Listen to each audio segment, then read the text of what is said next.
Wow, here we are, 100 episodes of Doodling with Purpose. We have been through a lot. And if you've joined this video series, and hopefully whether you joined in the beginning or went back to episode 1, because it really does build, it's, not recommended to start watching at episode 89, if you will.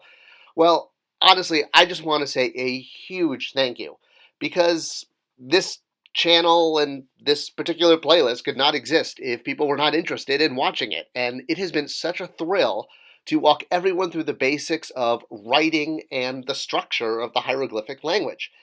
And by now, you have learned so much. Honestly, I hope you are so proud of yourself, because making it through 100 episodes, you've learned how to write over 100 glyphs, probably close to 150. And the more you write them and the more you practice, the better you'll get. It's one of those things that's just kind of fun, again, to doodle with purpose all the time.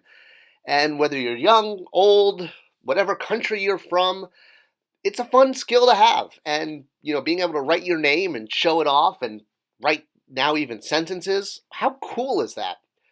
We've been through a lot. Let's kind of just do a quick recap looking at how far we've come. We've gone through all of the basic glyphs, understanding what they are and the sounds they make. We've understood how there is single sound, double sound, and triple sound consonants. No vowels, remember, in hieroglyphics. You just kind of insert them. And while there are vowel-sounding hieroglyphs like ah, that's much more of a guttural throat sound than an actual A, if you will. We've talked about things like ideograms and phonograms and how hieroglyphics are really a matchup of both of them, and how understanding that you just read the consonants, it's a tricky thing to kind of overcome, especially if you are an English speaker or French, Spanish, Italian, even Chinese have vowels. We've talked about things like singular and plural and pronouns and how they get used, much like French and Spanish, after the verb or the adjective.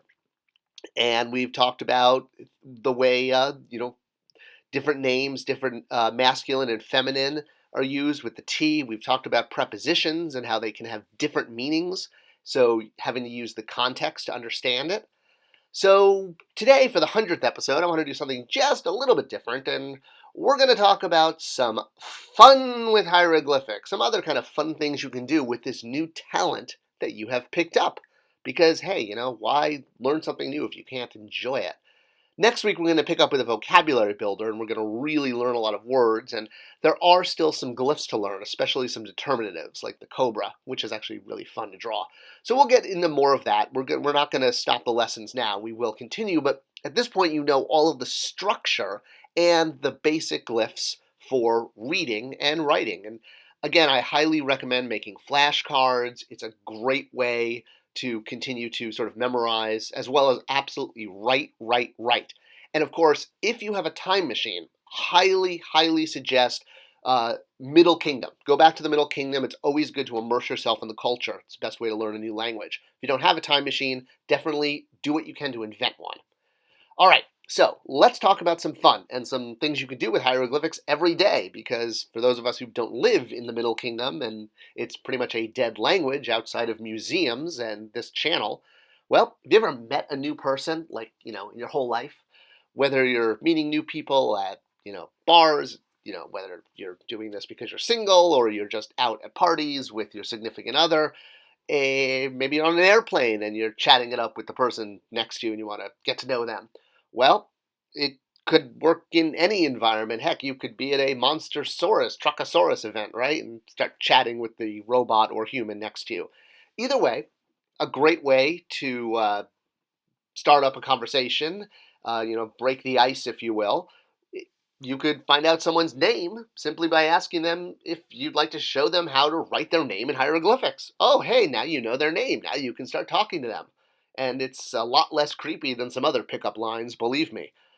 And, the more you understand about the way names are written, the cooler you'll look. And the more sophisticated you'll be. Hey, if you see somebody with one of those necklaces with the custom cartouches they sell at like malls and kiosks, you could either now read their name and say, hey, I know your name, Or you could also point out the inaccuracies and be a total jerk, because usually these hieroglyphic cartouche necklaces are written phonetically and they actually insert vowels where there shouldn't be vowels, and I highly doubt they ever end a female name in a T.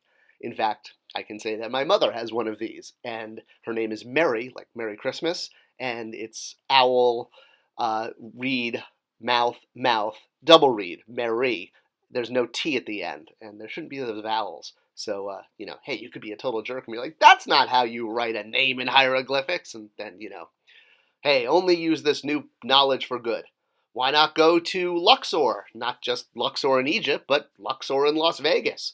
You could surround yourself with Egyptian culture, and hey, when you go stay in the room, there's usually lots of hieroglyphics on the walls, and you could point out to management in the front desk how inaccurate they are and how absolutely ridiculous it is that they have jibber jabber on their walls.